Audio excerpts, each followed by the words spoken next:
Una donazione che va ad aggiungersi alle tante raccolte dal 2006 ad oggi per affiancare l'Istituto Oncologico Veneto, punto di riferimento a livello nazionale nella lunga battaglia contro il melanoma.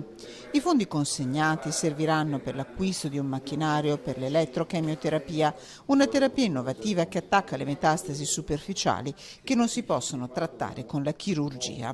Che è una terapia assolutamente innovativa, efficace, che non comporta grandi problemi per la somministrazione perché si fa in day hospital in soggetti che hanno metastasi superficiali da melanoma o da cancro della mammella o tumori della pelle non altrimenti trattabili. 1500 nuovi casi all'anno di melanoma in Veneto, ma allo IOVA arrivano pazienti da ogni regione d'Italia curati con terapie avanzate. Una delle più promettenti è l'immunoterapia che si basa sul principio di stimolazione del sistema immunitario.